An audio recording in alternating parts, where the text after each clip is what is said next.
One Reaction with Levy, and welcome back to the Daily One Reaction. Today we have a special guest, my dear friend, big Chicago Bears fan, and of course, a big Wolverine fan. Here is the one and only Andrew Herman. Herman, how are we doing today? Doing great. How about you, Matthew? I'm great. All right, let's start off. Let's talk some Michigan football. As Michigan right now, big week one win. What is the favorite thing you liked about their performance? I like the way they moved the ball on offense. I liked how they went from the pistol and under center rather than last year, from the shotgun running the ball up the middle every single time. When they're using those big running backs, Hassan Haskin, a shifty guy like Blake Corum, they're setting him with a running start from the pistol, from the single back formation, where they can make plays from a running start, and they had a lot of yards. They rushed for 335 yards on Saturday. I mean, they didn't do that once last year, and I expect that to continue going forward. Okay, now you're facing a better front with Washington. Yes, they lost in week one, but what's one thing that you're saying, okay, Washington's pretty good at this. How does Michigan counter? Well, I don't think Harbaugh exposed much of the playbook on Saturday. I think they played some very simple sets, simple formations, simple plays they ran. And I think he was hiding a lot of it, yes, for the Big Ten season, but also they definitely have some better plays scripted for Washington, especially throwing that ball downfield, which they didn't do very much, aside from the one throw from Cade to Ronnie Bell. But I expect much more opening it up down the field, which will open more up in the front seven to run the ball up the middle, and I expect them to keep doing that. And maybe not as productive, but I still expect them to be very productive running the ball. All right, but the main key to this passing game is Ronnie Bell, and he's done, right? He's done for the year. The loss, you said, the only big throw was to Ronnie Bell. Can these receivers really step up and catch the ball downfield and make some plays? I think they can. You saw last year Cornelius Johnson. He had some great catches down the field. The one I specifically remembered was against Indiana. Yeah, we lost big in that game, but he made a great catch. It was a jump ball, and I expect them to keep doing that.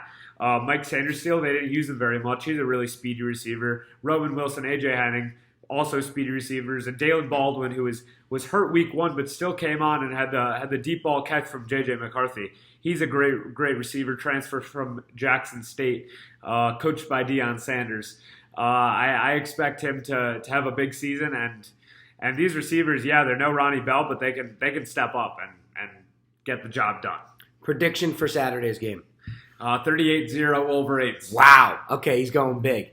38-0. You heard it here. So let's move to the NFL. We have the Mr. Chicago Bear fan over here. They played the Rams Sunday night. Rams are -7, I believe, maybe 7.5. -9 now. -9. So the line has really moved up. Yeah.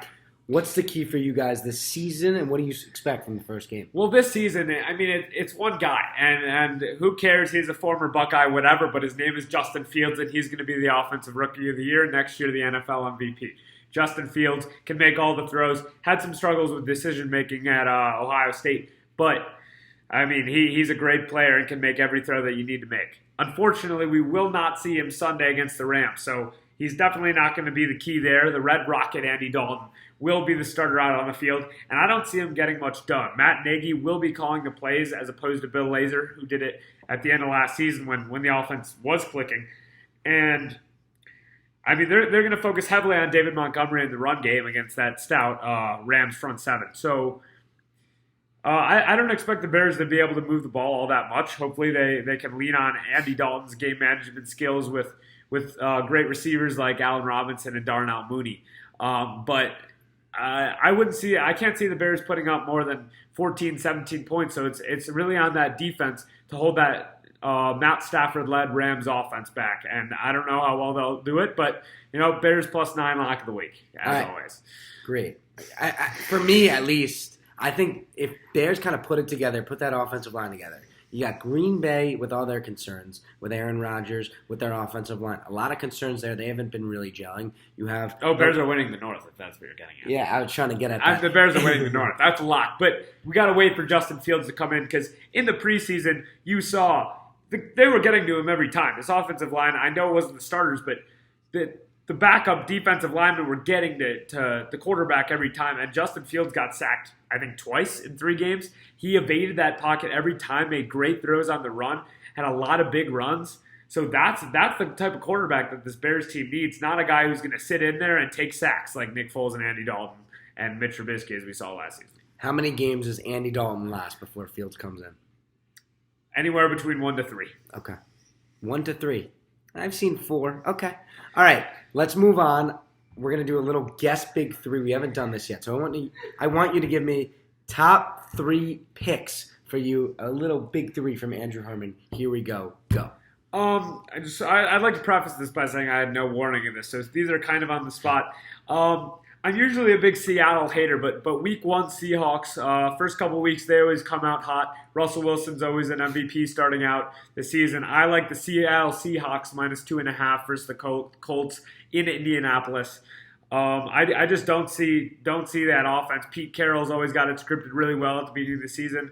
No one really knows what they're going to do starting out, so I like the Seahawks in that game.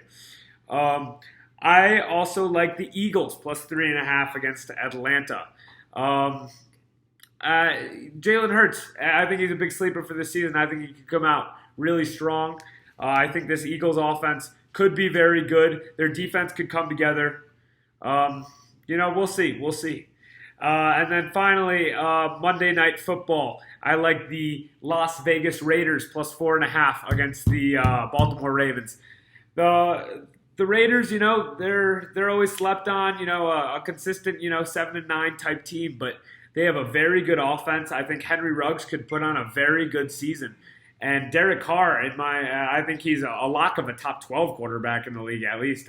Maybe top 10. I think he's a very slept-on quarterback. And this Raiders offense, I think, will surprise this Baltimore defense with some big plays. On the defensive side of the ball, that's where Las Vegas struggles. But this Baltimore offense struggled last season a little bit.